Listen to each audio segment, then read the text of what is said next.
नमस्कार। आज हमारे चिंतन का विषय होगा रसोई घर व स्वास्थ्य। आज हम जानेंगे कि हमारे रसोई घर और हमारे स्वास्थ्य में क्या तालमेल है। वैसे तो आपने कई पुस्तकें देखी होंगी व कई बातें सुनी होंगी कि रसोई घर में रखे मसाले किस प्रकार हमें स्वस्थ रख सकते हैं, परंतु आज हम मसालों पर बात नहीं करेंगे। आज हम चिंतन करेंगे कि क्यों हमारा रसोई घर हमारे स्वास्थ्य के लिए आवश्यक है। आप लोगों को बता दूं कि आज के 50 वर्ष पूर्व लगभग 50 किलोमीटर की दूरी पर एक अस्पताल होता था और लगभग यहीं पर किसी शहर या बड़े कस्बे में खाने के लिए एक होटल या ढाबा होता था। छोटे कस्बों में एक आध चाट की दुकान भी मिल जाती थी। आज की बात करें तो आज छोटे छोटे गांवों में भी चाट मिल जाती है और शहरों में प्रत्येक गली में चाट, रेस्टोरेंट व होटल लगभग प्रत्येक मुख्य गलियों में मिल जाती है। यदि आपने ध्यान दिया हो तो जिस तेजी से होटल व रेस्टोरेंट खुले हैं उतनी ही तेजी से अस्पतालों की संख्या में भी बढ़ोतरी हुई है। एक परिचित ने एक दिन कहा था कि ये होटल रेस्टोरेंट हमारे लिए तो खुले हैं, इस बात पर हमें यह भी ध्यान रखना चाहिए कि ये हॉस्पिटल भी हमारा ही इंतजार कर रहे हैं।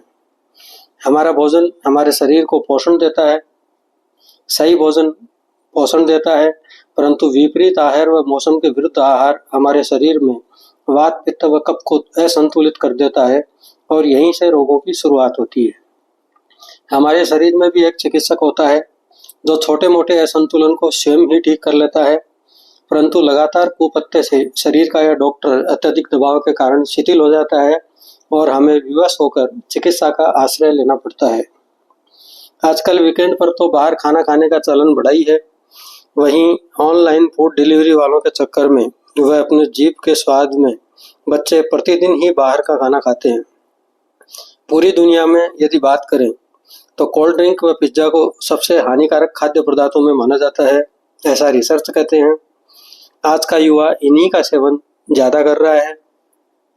आजकल महिलाएं भी कहती है आज खाना बनाने का मूड नहीं है, कुछ ऑनलाइन मंगा लेते हैं। यह सोच भोजन के प्रति हमारी जागरूकता व परंपराओं को प्रभावित करती है। आज के युवा पाचन संबंधी समस्याओं जैसे कब्ज आदि से पीड़ित दिखाई देते हैं। पाचन की यही समस्या शरीर को धीरे धीरे अन्य गंभीर रोगों की ओर धकेल देती है और हमें पता ही नहीं चलता। बाहर के खाने की गुणवत्ता का हमें पता ही नहीं होता है। मसाले, मैदा, पनीर आदि में मिलावट की खबरें आम बात है। होटल व रेस्टोरेंट वाले अपने मुनाफे पर ध्यान देते हैं, उन्हें हमारे स्वास्थ्य से कोई सरोकार नहीं है। स्वाद के चक्कर में केमिकल युक्त वस्तुओं का प्रयोग साधारण बात है। अनाज साल भर तक व आटा लगभग 10 दिन तक खराब नहीं होता। मुनाफे के लालच में एक साथ खरीद की जाती है, जिससे खाद्य पदार्थों की गुणवत्ता भी प्रभावित हो जाती है। परंतु हम जीभ के स्वाद में इन बातों को नजरअंदाज कर देते हैं। हमारे पूर्वज अधिक वैज्ञानिक थे जो प्रतिदिन अनाज पीसते थे, साबुत मसालों को काम में लेते थे, वह दूध, दही, छाछ व मौसम के अनुरूप भोजन तैयार करते थे।